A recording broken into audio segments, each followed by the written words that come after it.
Hello students, welcome to Abbas Academy. This is the part 2 of your 8th standard civics से history and civics 4th chapter Indian judicial system.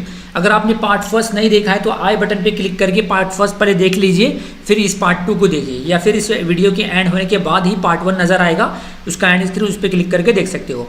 तो part 1 and कहाँ हुआ था कि judicial review और judicial activism. Generally बता दूं कि जुडिशियल रिव्यू और जुडिशियल एक्टिविज्म दोनों ही अपोजिट है। जुडिशियल रिव्यू क्या करता है कि अगर गवर्नमेंट ने कोई लॉ बनाया, फॉर एग्जांपल फार्मर लॉ भी गवर्नमेंट ने बना दिया, लेकिन फार्मर्स के राइट के खिलाफ है वो, तो अगर सुप्रीम कोर्ट इसको बोलती है कि that farmer law is unconstitutional, violate the any provision of the constitution, the set law और act is declared illegal and struck down by the court, तो गवर्नमेंट सुप्रीम कोर्ट के जरिए उसको खत्म किया जा सकता है। राइट, मतलब सुप्रीम कोर्ट के पास पावर इतना ज़्यादा है कि पार्लियामेंट का बनाया हुआ कानून को वो डस्टबिन में डाल सकता है, खत्म कर सकता है। राइट, तो इसको कहेंगे जुडिशियल रिव्यू, यानी सुप्रीम कोर्ट और कोर्ट का पावर, जुडिशियरी के पास ये पावर है कि गवर्नमेंट के बनाए हुए लॉ को खत्म कर दे। लेकिन जुडिशियल एक्टिविज्म तो उसका टोटली ऑपोजिट है। जुडिशियल एक्टिविज्म में कोर्ट, जुडिशियरी, चाहे वो सुप्रीम कोर्ट हो या हाई कोर्ट हो, गवर्नमेंट को बोलती है कि तुम ये लॉ लाओ। फॉर एग्जाम्पल के 2 साल पहले economically backward class, open category के लिए कोई भी रिजर्वेशन नहीं था। आपने सुना होगा SC ST और OBC के लिए रिजर्वेशन है गवर्नमेंट जॉब्स में, एजुकेशनल इंस्टीट्यूशन में, लेकिन ओपन कैटेगरी के लिए रिजर्वेशन नहीं था। लेकिन ओपन कैटेगरी में जो बहुत ही ज़्यादा इकोनॉमिकली वीकर सेक्शन है, तो गवर्नमेंट ने आर्टिकल 16 को चेंज करके उनके लिए भी रिजर्वेशन लाया। ये किसके कहने पे लाया? सुप्रीम कोर्ट का ने किसी ने याचिका डाली थी कि उनको भी मिलना चाहिए, तो सुप्रीम कोर्ट ने गवर्नमेंट को कहा कि तुम इनके लिए लॉ लाओ, इनके लिए भी रिजर्वेशन तुम दो।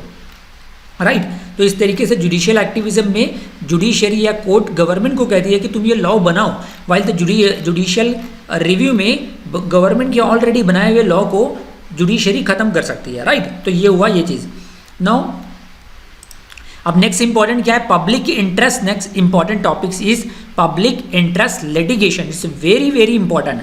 PIL refers to the litigation। Litigation word जब भी आए ना, लिटिगेशन मीन्स द कानून, लॉ से बना है litigation filed on the issues of public importance by individual citizens, social organization और non governmental organization on the behalf of all the people। इसका मतलब क्या है कि फॉर एग्जाम्पल आज बहुत ज़्यादा इश्यू है, लाइक रोड बराबर नहीं रहती है ना, आपके एरिया में अगर सफाई नहीं हो रही है, ड्रेनेज सिस्टम बराबर नहीं है, तो आप डायरेक्ट कोर्ट में PIL डाल सकते हैं गवर्नमेंट के खिलाफ ताकि वो काम हो। फॉर एग्जांपल आज पेट्रोल का भाव 93 रुपीज़ पहुँच चुका है। मोदी गवर्नमेंट आने से पहले प्रधानमंत्री मोदी जी ने कहा था कि पेट्रोल सस्ते हुए कि नहीं सस्ते हुए, आज देखिए 93 रुपया पेट्रोल का भाव चल रहा है। राइट, तो इसलिए एक आम पब्लिक, एक आम व्यक्ति भी पूरे पीपल ऑफ इंडिया के बिहाफ में, उनके लिए सुप्रीम कोर्ट या हाई कोर्ट में याचिका डाल सकता है कि महंगाई क्यों बढ़ रही है, गवर्नमेंट क्या कर रही है महंगाई को रोकने के लिए, गवर्नमेंट पेट्रोल का दाम क्यों नहीं गिर रहा है, आज दाल और ऑयल है 150 रुपीज़ पर केजी चले गए हैं, क्यों महंगाई बढ़ रही है। तो ये पब्लिक इंटरेस्ट लिटिगेशन गवर्नमेंट के खिलाफ डाल सकता है, तो गवर्नमेंट उसको फिर उस पर लॉ लाएंगी, उस पर स्टेप उठा के उसकी कीमतें कम करेगी। तो court thinks over the question raise and gives decision, जैसे मैंने बताया। अब पिछले पार्ट में हमने देखा था कि सुप्रीम कोर्ट, सबसे बड़ा कोर्ट जो इंडिया में है ना, सुप्रीम कोर्ट है। इससे पहले मैंने आपको स्ट्रक्चर बता दिया कि आपके शहर या गांव में एक छोटा सेशन कोर्ट है या लोकल कोर्ट है, फिर हर एक, जैसे हमारा महाराष्ट्र है, महाराष्ट्र के हर डिस्ट्रिक्ट में एक डिस्ट्रिक्ट कोर्ट है, लेकिन हाई कोर्ट सिर्फ महाराष्ट्र में एक है। राइट, जैसे बॉम्बे हाई कोर्ट, इसको मुंबई में है, जिसको बॉम्बे हाई कोर्ट कहते हैं। हर एक स्टेट में एक हाई कोर्ट होता है, और सबसे बड़ा जो कोर्ट है वो इंडिया में एक ही है, जिसका नाम है सुप्रीम कोर्ट। सुप्रीम कोर्ट पूरे इंडिया में एक ही है, जो दिल्ली में है, जो कोर्ट ऑफ कोर्ट है, सारे कोर्टों का सरदार है। Right, the Indian constitution confirm. अब हाई कोर्ट के बारे में देखते हैं। The Indian constitution confirm that parliament with the power to establish a high court in each constituent state in the union, कि हर एक राज्य में भी एक कोर्ट रहना चाहिए। Currently 24 courts are in India, 24 high courts है इन इंडिया के पास। आज देखो कि 28 स्टेट्स है, लेकिन 24 ही राज्यों में हाई कोर्ट्स है। And there is a chief justice along with the other जजेस in the high court. All the जजेस of the high court are appointed by the president of India. Right, अब जैसे for example हमारे मुंबई में जो court है, high court है महाराष्ट्र में, सो बॉम्बे हाई कोर्ट कहते हैं। लेकिन बॉम्बे हाई कोर्ट का जुरिसडिक्शन बहुत वाइड है। फॉर एग्जांपल बहुत से छोटे छोटे यूनियन टेरिटरीज है, लाइक हमारे दादर नगर हवेली, दमन दीव हमारे महाराष्ट्र से करीब है, गोवा हमारा एक छोटा सी स्टेट है। छोटे स्टेट में जनरली हाई कोर्ट नहीं रहता है, तो उनके जुरिसडिक्शन उनके एडजेसेंट बड़े स्टेट के हाई कोर्ट में आते हैं। फॉर एग्जांपल कि वेस्ट बंगाल का कैपिटल कोलकाता है, वहाँ का उसका कोलकाता हाई कोर्ट है, लेकिन उसका जुरिसडिक्शन अंडमान निकोबार आइलैंड में कोई लफड़ा होता है तो वो भी कोलकाता हाई कोर्ट आता है। Now functions of high court to supervise and maintain the control over the lower courts in its jurisdiction. For example हमारे बॉम्बे हाई कोर्ट और मुंबई हाई कोर्ट, महाराष्ट्र में जितने भी डिस्ट्रिक्ट कोर्ट है, छोटे कोर्ट है, उन पर निगरानी रखेगा। इस तरीके से गांधीनगर अहमदाबाद में गुजरात हाई कोर्ट होगा तो वो उनके गुजरात के छोटे छोटे डिस्ट्रिक्ट में छोटे सेशन कोर्ट में नजर रखेगा। And the governor seek the advice of the high court while appointing the जजेस इन द डिस्ट्रिक्ट कोर्ट। जब डिस्ट्रिक्ट कोर्ट का जो जजेस है जब अपॉइंट किया जाता है तो वो गवर्नर अपॉइंट करता है, राइट, और हाई कोर्ट से सलाह मशवरा लेके करता है। No district and lower courts, these are the courts, ये सबसे बॉटम लेवल पे गांव लेवल या डिस्ट्रिक्ट लेवल पे होते हैं, राइट, नॉट गांव लेवल, शहर लेवल या district level. These are the courts are the district and tehsil taluka level. The people generally go to this courts, every district court has one district जज, right. अब जैसे for example Maharashtra में total 36 district है तो 36 courts हो गए और वहाँ पे 36 डिस्ट्रिक्ट जजेस हो गए। The branches of the law in India, अब there are the 2 laws branch, चाहे वो लोअर कोर्ट हो, हाई कोर्ट है या सुप्रीम कोर्ट हो। अब 2 तरीके की किस्में लॉ की, एक तो सिविल लॉ आता है, एक तो क्रिमिनल लॉ आता है। नाउ सिविल लॉ क्या है? Civil law, this law deals with the conflict which affects और interferes with the rights of person. For example conflicts regarding land, property, rent.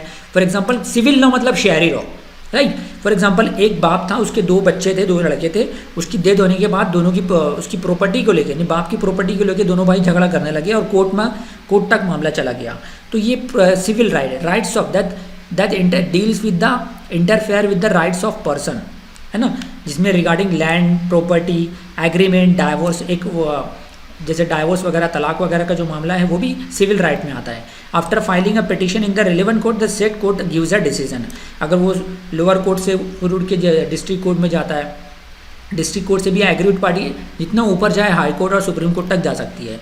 No criminal law, अब criminal law is a serious, यानी criminal law मतलब किसी को चोरी कर दिया, किसी का मर्डर हो गया, इंजरी हो गई, जख्मी हो गया, रोड एक्सीडेंट हो गया, तो वो क्रिमिनल लॉ में आया, right. Serious crimes are deal under the serious crimes. जो आपको सिविल लॉ में बस इतना ध्यान रखना है कि civil law deals with the interfere with the rights of a person, while the criminal law serious crimes are under the criminal law. For example theft, robbery, dowry, murder etcetera. Dowry है, theft मतलब चोरी, robbery मतलब डकैती, dowry मतलब जो दहेज वगैरह लिया जाता है, murder etcetera are in this cases.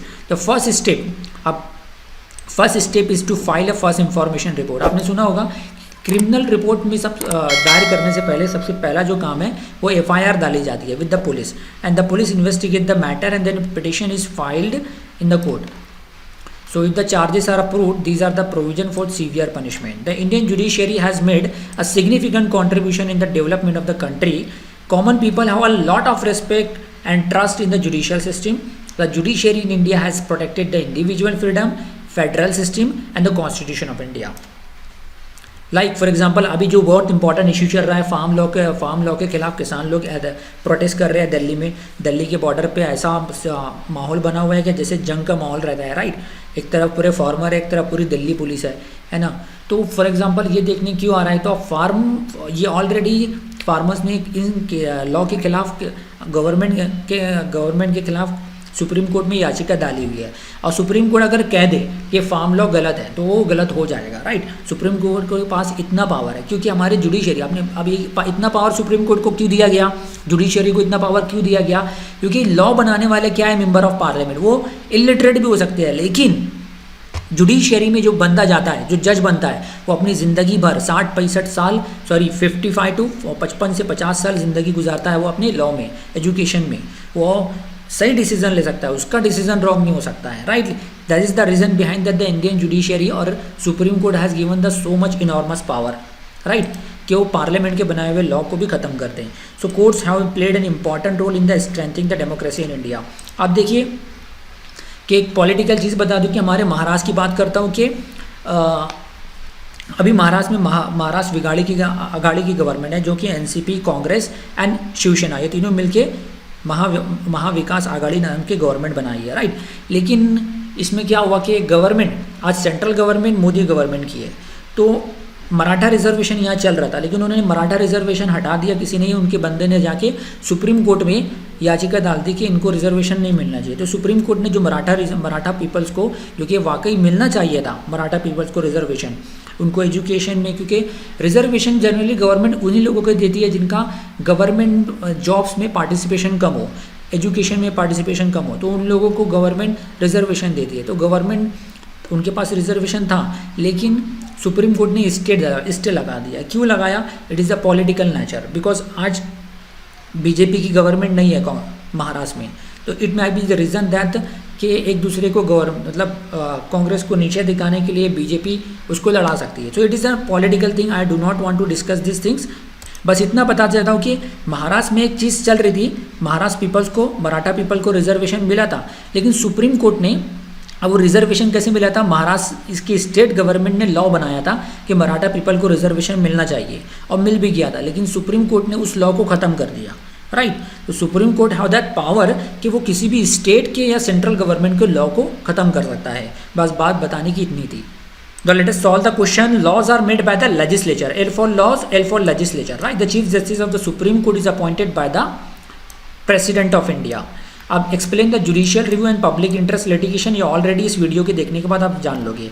Civil law related with the interference of the rights of the people, while the criminal law deal with the serious crimes, right? Judicial activism में क्या होता है कि गवर्नमेंट बोलती है, supreme court judiciary government को बोलती है कि तुम लॉ लाओ, तुम कानून बनाओ for the welfare of the people. So I hope ये सारे क्वेश्चन आप इस पार्ट 1 और पार्ट 2 को देखने के बाद दे सकते हो। तो students, I hope I have cleared your all doubts. So don't forget to like our video, जितना ज़्यादा हो सके शेयर कीजिए, ताकि more and more your 8th standard counterparts, जो भी आप हमारे महाराष्ट्र में डिफरेंट स्कूल्स में, डिफरेंट डिस्ट्रिक्ट में रहते हैं, उन बच्चों का फ़ायदा हो सके। थैंक